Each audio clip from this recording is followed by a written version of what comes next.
Willing candidate.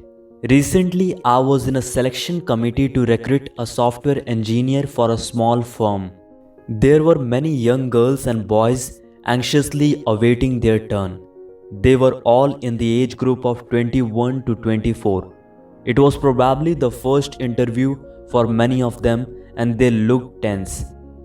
They were all computer science graduates, so I was sure that their technical knowledge would be sound. It was the turn of a young boy. He was well mannered, and as soon as he entered the room, he produced his certificates. The topmost one attested to his knowledge of Java, GW Basic, C++, etc. I casually asked him how much time he would require to learn a new computer language. Not more than 6 months, he replied. Suddenly, my mind flashed back to a quarter century earlier. I had met a young man of the same age as this boy in a similar situation and had asked him a similar question, but the answer I had received was so different. The young boy then had answered with confidence, I don't know anything about computers or their language, but give me 4 months' time. I will try to understand computers and I will come back to tell you how much time I require to learn the language. I was bowled over by his confidence and his straightforwardness. I still remember the whole scene vividly. That was in Bombay. I was on an overview panel, and this young man, who was basically a civil engineer, had come for the interview.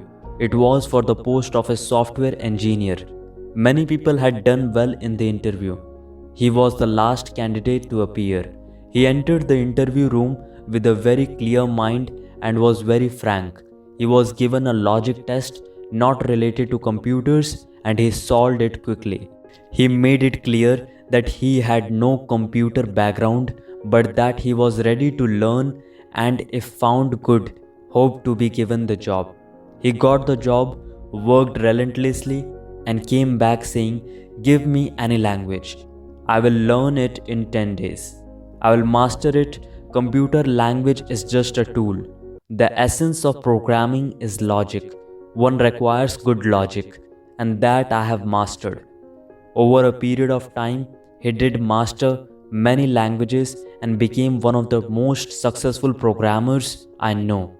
Though he was a junior, most of his seniors, including me, would ask for his opinion. He would do a lot more homework on the desk than on the system, and once he started programming, there would never be a single bug. Whenever a youngster talks about computers, I am reminded of this young man with his admirable willingness to learn and frankness in accepting things. I pray that all our colleges produce more students like him.